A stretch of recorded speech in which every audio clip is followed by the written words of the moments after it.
Hello, my name is Anne, your guide to when animals get even. If you like bloodthirsty animals getting back at humanity, you beaver believe it is a good idea to like, comment, and subscribe. Today's furry ferocity has a whopping body count of 1 in recent recorded human history. A fisherman was attempting to get a picture with the beaver, and he got too close, and beaver bit him in the right spot, so he didn't make it. A lot of news articles are trying to blame the beaver, which I thought was weird, because it's like, beavers don't have cell phones. They don't know that you're trying to take a picture. It's not something they do. How was the beaver wrong? Say it with me as a mantra. You can remind yourself of this all the time. No selfies with wild animals. That leads me to my next thing that comes with increasing beaver attacks. You see, they have been on the rise in places where historically beaver numbers have been extremely low because we hunted them to near extinction in these locations. So, revenge fueled by the rage of the ancestors, or bigger beaver population, more people, more cross interaction, higher incidences. You decide. I personally like revenge fueled by the rage of the ancestors, but that's just me. So, you've got lots of beavers, lots of people, lots of interaction. Now, one cause was the inspiration for the 2015 horror film Zombeavers. You heard that right. What causes that, you say? Rabies, my favorite virus. Now, I could give you a full cultural and historical analysis on rabies, but I know that you're not here for that. I'm going to keep it essential, as much as it pains my heart and soul. Rabies is bad. It does this thing in the end stages of the afflicted party where they become almost zombie-like. So the idea is, and you see it a lot with small mammals, raccoons, foxes, beavers, etc. The afflicted animal in the end stages has a single-minded focus on attack. It wants to bite and attack. You could hit it, fling it away, run, hide. It just wants to attack. Doesn't matter what you do. You could break its back legs, and this thing would try to drag itself to keep attacking you.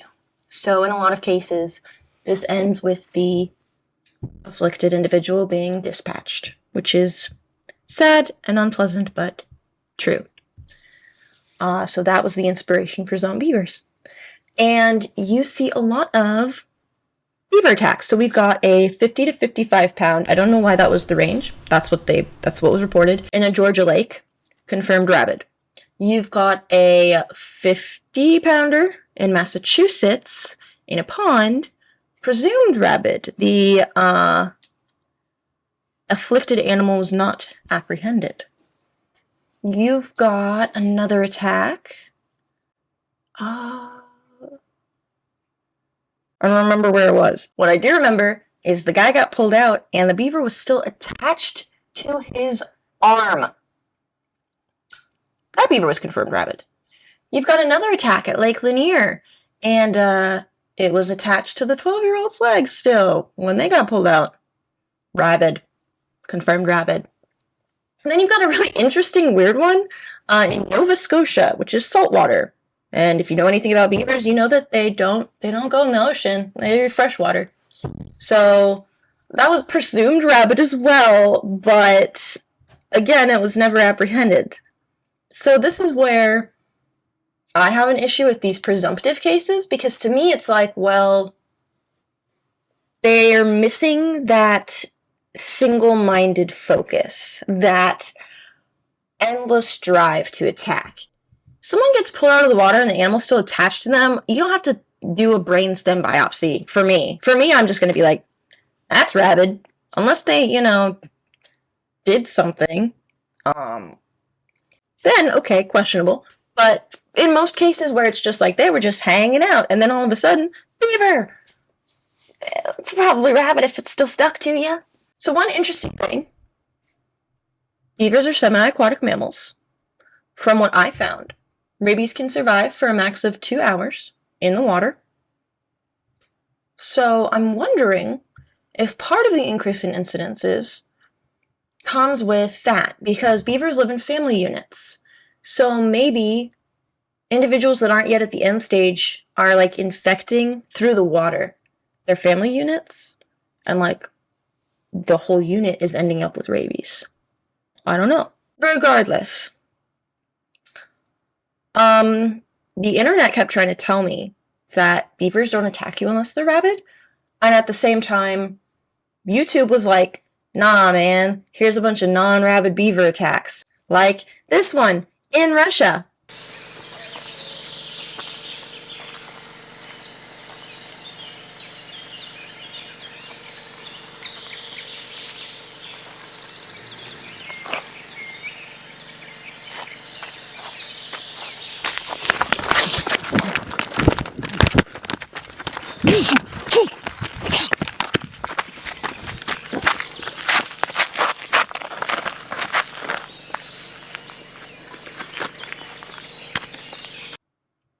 So yeah, that beaver wasn't rabid. That beaver tried to tell the guy like, hey man, I don't like this. You can see that in the video, because he's taking the video and the beaver stops, and it kind of looks at him, and it sits there, and then it keeps going. And then he keeps following it and still recording it, and that's when the beaver is like, I'm done. So, there's that. I think what's really the problem is that we lost a lot of cultural knowledge about beavers because we almost hunted them to extinction. So, the beavers that survived, most likely, were the beavers that had the genetics for being skittish, for being wary, for being essentially just little paranoid, frightened little beasts. That's how they avoided becoming cats, which is, that's good, that's fine. Now that their populations are rising again, you're getting newer genetics that are like, hey, being more aggressive, being more dominant, whatever.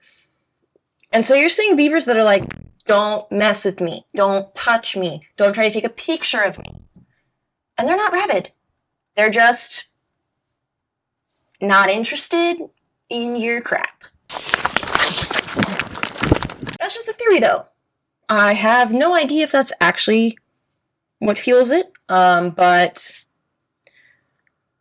based on the research we have about domestication processes and all that stuff, I'm thinking it's likely that that's part of why you're seeing those changes in that behavior coming and surging up.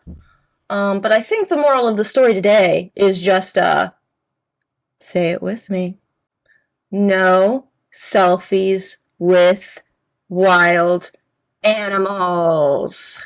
Okay. If you liked this video and you want more bloodthirsty animal content, then hit that like and subscribe right now. I am here Sundays, Wednesdays, and Fridays. Alright, bye. Rabies, my favorite virus.